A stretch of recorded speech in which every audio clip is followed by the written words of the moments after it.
उदयपुर की casting director हैं, उनका कॉल आया और उन्होंने मुझे एक फिल्म ऑफर करी, सीधा एक फिल्म। अच्छा, कुछ एडवर्टाइजमेंट नहीं, कुछ भी नहीं, ऑडिशन कुछ भी नहीं, नो ऑडिशन। उन्होंने सीधा एक फिल्म ऑफर करी।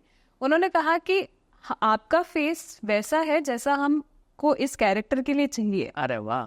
और वो कैरेक्टर था श्रुति का, द लास्ट कॉल में जो आपने देखा। तो वहां पर अब फर्स्ट कॉल लास्ट कॉल, क्या बात है। हाँ, यस। फिर उसके बाद में उस टाइम तो मैंने यस बोल दिया, लेकिन जब मैं फिर से उदयपुर आई, फिर मेरे दिमाग में घूमने लगे कि अरे मैंने तो यस बोल दिया, अब तो जाना पड़ेगा, अब कैसे करना पड़ेगा। फिर मैंने सोचा कि अच्छा, फिल्म अगर मैं नहीं भी करूँ तो एक बार डायरेक्टर से और सब लोगों से मिल लेती हूँ। अच्छा, ओके। हाँ, फिर जब मैं और लोगों से मिली, जब मैंने स्टोरी सुनी तो मुझे स्टोरी बड़ी अच्छी लगी।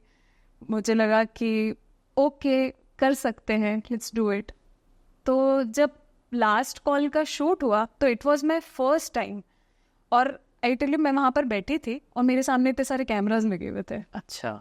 और इतने सारे लोग खड़े थे मेरे सामने, and I got very nervous. मतलब अनंत, उस फिल्म में एक सीन है जिसके हमने 20 टेक लिए हैं, 20 टेक्स। हमने सोचा था कि वो सीन 5 या 10 मिनट का है, जल्दी से हो जाएगा, लेकिन उस सीन में हमको 2 से 2.5 घंटे लगे।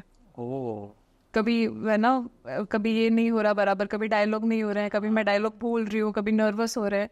तो उस टाइम पे मुझे लगा कि नहीं, मैं नहीं कर सकती हूँ, शायद मैं इस चीज़ के लिए नहीं बनी हूँ। फिर धीरे धीरे वो शूट हो गया, फिर वो फिल्म एडिटिंग पे गई, और जब वो फिल्म बन के तैयार हुई और जब वो यूट्यूब पे रिलीज हुई और जब मैंने अपने आप को स्क्रीन पर देखा, बड़ी स्क्रीन पर, और मैंने ना घर पे बड़ा सा टीवी लगा के और फिर उस फिल्म को देखा अपने सारे दोस्तों को बिठा के। और फिर जब सब लोगों के रिएक्शंस थे ना उस फिल्म में, कहीं कहीं पर मैं रो रही हूँ, तो मेरे दोस्तों की रिएक्शन भी ऐसे थे कि वो भी रो रहे हैं साथ साथ में, वो भी उससे कनेक्ट हो जाता है। हाँ, वो इतना ज्यादा कनेक्ट हो गए उससे, जैसे उनकी लाइफ में वो चीज हो रही हो। तब मुझे जब उनके एक्सप्रेशंस देखे ना, तो मुझे रियलाइज हुआ कि this acting is not just about me, this is also about audience, this is also about the art. तो फिर उसके बाद में जब उसके व्यूज अच्छे जाने लगे, फिर मैं रोज बैठे बैठे कमेंट पढ़ती थी, डेली सोती थी और बैठे बैठे कमेंट पढ़ती। अरे वाह। एंड आई टेल यू, सबसे ज्यादा गालियां ना श्रुति के कैरेक्टर को पड़ी है। तो पहले मुझे थोड़ा सा लगता था कि अरे ये मुझे गालियां क्यों दे रहा है, बट देन आई रियलाइज्ड कि वो श्रुति के कैरेक्टर को गालियां दे रहा है। सही बात है, राइट।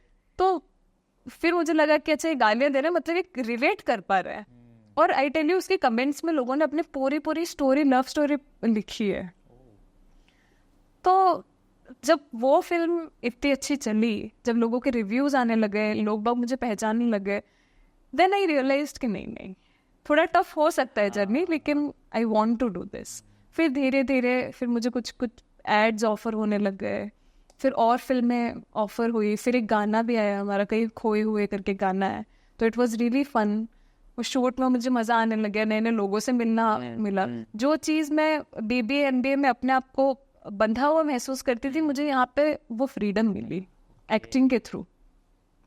तो मेरे लिए एक्टिंग जस्ट कैमरे के सामने आना, एक्ट करना नहीं, it is art, it is freedom, you know, which I feel. जो मुझे चाहिए था वो मुझे एक्टिंग में मिला। क्या बात है। This is how it started and now it is going, अब देखते हैं।